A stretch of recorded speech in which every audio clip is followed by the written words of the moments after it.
हाँ, मुझे पता है कि ऐसा होता है, ठीक है। हाँ, बट मुझे ये नहीं पता था कि इस एज ग्रुप के भी पर्सन्स ऐसा कर सकते हैं। वो चीज़ मेरे लिए काफ़ी ज़्यादा बिलीव करने लायक नहीं था एंड लाइक मैं पूरा स्पीचलेस हो गई थी कि लाइक मैं क्या बोलूँ इस सिचुएशन का। तो let's get started. Hello guys, welcome back to my channel. तो ये है एक स्टोरी टाइम वीडियो एंड ये इंसिडेंट तब की है जब मैं क्लास 9 में थी, ठीक है। तो पहले तुम लोग स्कूल का मेरा टाइमिंग समझ लो। हमारा स्कूल शुरू होता था 11:30 में एंड एंड होता था 4:45 में, ठीक है। तो 4:50 हो जाता था हम लोगों को निकलते निकलते। तो ये स्टोरी तब की है जब मैं अपने स्कूल से घर जा रही थी। तो स्कूल से घर जाते वक्त बहुत ज़्यादा बारिश हो रहा था, मस्त अच्छा वेदर हो गया था। तो मैं अपना आराम से वॉक करते हुए जा रही थी। मुझे स्कूल से बस स्टैंड जाने में लगता था, अभी भी लगता है, अराउंड 10 मिनट, ठीक है। तो ऐसा हुआ, मैं मस्त चल चल के जा रही थी एंड तब मैंने सोचा कि मैं ऑटो ले लेती हूँ, क्योंकि वो ज़्यादा कन्वीनियंट होता है। बारिश के टाइम में ना जो बसेस होते हैं वो बहुत ज़्यादा क्राउडी हो जाते हैं एंड उसकी वजह से बहुत ज़्यादा हेक्टिक हो जाता है उसमें जाना। तो इसलिए मैंने सोचा कि ऑटो ले लेती हूँ, वो ज़्यादा कन्वीनियंट होगा। तो मैंने मस्त मैं गई एंड तो देखो, हम कोलकाता का ऑटो का सिस्टम क्या होता है, जैसे 3 लोग पीछे बैठते हैं और एक आदमी आगे बैठता है, ठीक है। तो जब तक वो चारों के चारों लोग फुल ना हो जाए ऑटो चलेगा नहीं। तो मैं जब पहुंची वहाँ पर तो ऑलरेडी एक एक मतलब मिड एज का एक बंदा था। वो अपना मस्त ब्लूटूथ से गाना वाना सुन रहा था एंड मस्त वाइब कर रहा था। इवन उसका साइड वाला सीट था तो उसकी वजह से बारिश का भी उसको मज़ा आ रहा होगा, क्योंकि वो फेवरेट सीट होता है सबका। तो वो मस्त वाइब कर रहा था एंड मैं गई, मैं बैठी। तो पहले वो बंदा, फिर मैं, फिर यहाँ खाली एंड आगे खाली। तो मतलब 2 लोग और आने थे एंड 2 लोग फुल हो चुके थे। तो मैं बस अपना बैठी हुई थी। मैं भी अपना फ़ोन में मतलब जो भी यूट्यूब देख रही थी। तो एक बुड्ढा आता है, लिटरली बुड्ढा। मैं बुड्ढा क्यों बोलूँगी, आप लोगों को रीज़न बाद में समझ में आएगा, तो पहले ही जज मत करो। तो वो बुड्ढा आता है एंड वो आके बैठता है, ठीक है। तो 3 लोग पीछे फुल हो गए थे एंड एक आगे का बाकी था, ठीक है। तो और हाँ, और एक चीज़, बस के कंपैरिजन में ऑटो का फेयर थोड़ा ज़्यादा होता है, तो इसलिए लोग बस ही ज़्यादा प्रेफर करते हैं। बट जिनको ज़्यादा जल्दी होता है वो ऑटो चूज़ कर लेते हैं एंड ऑटो बार बार हर जगह रुकता भी नहीं है ना, तो वो भी एक अच्छी पॉइंट है। तो ऐसा होता है, ठीक है। तो उसके बाद क्या होता है, वो आके बैठा, अच्छी बात है। जो ओल्ड एज पीपल होते हैं ना, उनके पास वो बटन वाले फ़ोन आते हैं, नोकिया, ये, ठीक है। उनके पास नेट भी नहीं होता, तो मैं समझ सकती हूँ, ठीक है। वो उनको बात करने के लिए वो ऐसे बात करना शुरू करते थे एंड स्पेशली स्टूडेंट से।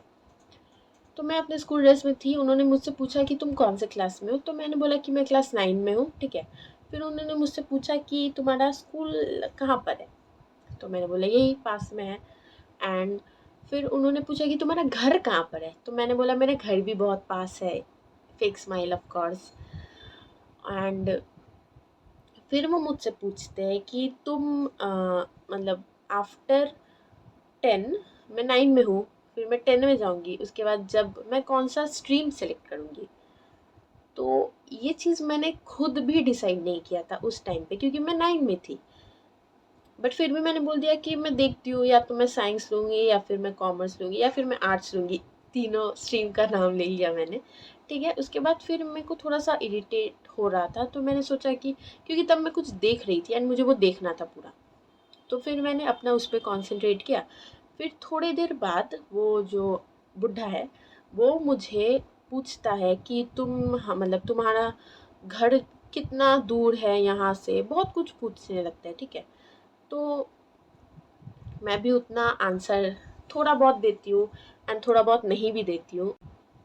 उसके बाद फिर से मैं अपना काम में लग जाती हूँ। वो भी थोड़ा पता नहीं क्या करते हैं, मैंने उतना ध्यान नहीं दिया। तब वो मुझे बोलते हैं कि तुम जो अकेले घर जाती हो, मतलब स्कूल से, या फिर तुम जब स्कूल आती हो तो तुम क्या डरती नहीं हो। तो मैंने बोला किस चीज़ का डर।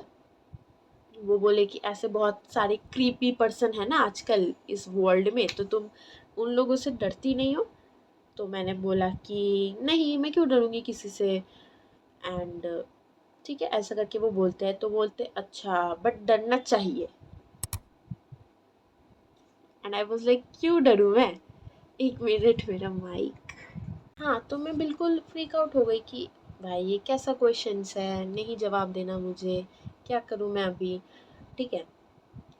तो तब वो मुझे बोल एंड मैं, हाँ और एक चीज़, मैं अपना बार बार ब्लूटूथ से अपना शो में कुछ देख रही थी तब, उस पर कॉन्सेंट्रेट करना चाह रही थी एंड उस पर भी मेरे को कंसंट्रेशन हो नहीं पा रहा था क्योंकि वो बार बार कुछ ना कुछ पूछे जा रहे थे, ठीक है। एंड ऐसे रूड लगता है यार, टोटली इग्नोर कर देना रूड लगता है, ठीक है। बट तब उन्होंने बट इसके बाद उन्होंने अपना पूरा लिमिट ही क्रॉस कर दिया, ठीक है। वो मुझे पूछते हैं कि तुम्हें कोई भी इशू हो तो तुम मुझे कॉल करना, तुम मुझे अपना नंबर दे दो। क्या बोलूँ मैं भी स्पीचलेस हो गई थी। तब मैंने बोला कि आप पागल हो गए हो क्या, आप क्या बोल रहे हो, आप इतने आप बुजुर्ग हो, इसका मतलब मैं आपको रेस्पेक्ट कर रही हूँ, इसका मतलब ये नहीं कि आप कुछ भी बोलोगे, मैं आपको अपना नंबर कैसे दे दूँ। एंड हाँ, एक और चीज़, वो जो नंबर वाला बात उन्होंने बोला वो एक गलत सेंस में ही बोला, ये मुझे पता चल गया था, ठीक है। तो जो लोगों को लगेगा कि अरे वो तो तुम्हारा केयर कर रहे थे, मुझे पता चल गया था वो किस सेंस में बोल रहे थे, ठीक है।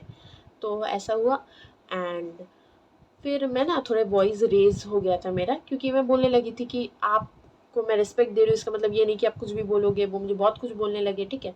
एंड उसके बाद वो जो ऑटो वाला ड्राइवर था ना, वो बाहर ही अपने दोस्तों के साथ चिट चैट कर रहा था। वो लोग ऑटो में नहीं बैठते, जब तक पूरा फुल नहीं हो जाता वो ऑटो में नहीं बैठते।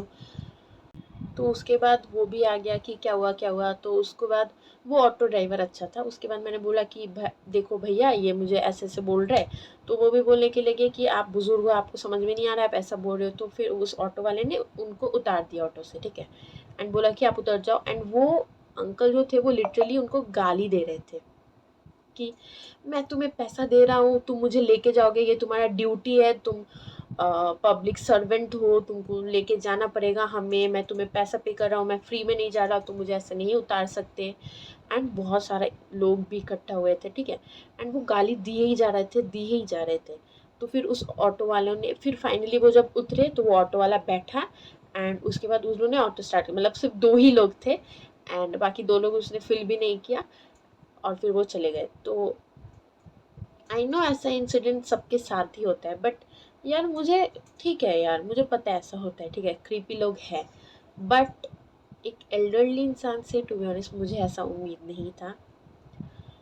अगर आप लोगों के साथ भी ऐसा कभी कुछ भी हुआ है तो अगर आप मतलब कंफर्टेबल हो बोलने में तो प्लीज़ कमेंट करके बताओ। मैं मैं पढ़ना चाहूँगी ऑफ कोर्स, क्योंकि यार ये सब जो टॉपिक होते हैं वो थोड़े सीरियस होते हैं, आई नो।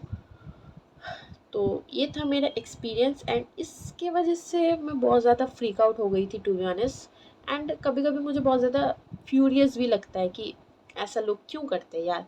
अपने जोन में कंफर्टेबल रहो तुम, मुझे अपने जोन में कंफर्टेबल रहने दो, ठीक है। And girls, you need to speak up about it. तुमको बोलना पड़ेगा कि तुमको खुद का स्टैंड लेना पड़ेगा, तुम्हारा स्टैंड लेने के लिए कोई नहीं आएगा। तो अगर आपको ये वीडियो अच्छा लगा हो तो लाइक कर देना एंड प्लीज़ सब्सक्राइब कर देना, ऐसे वीडियो ज़रूर आते रहेंगे और भी ज़्यादा। एंड कमेंट करके बताओ अगर तुम्हारे साथ कभी भी कुछ भी ऐसा हुआ है तो।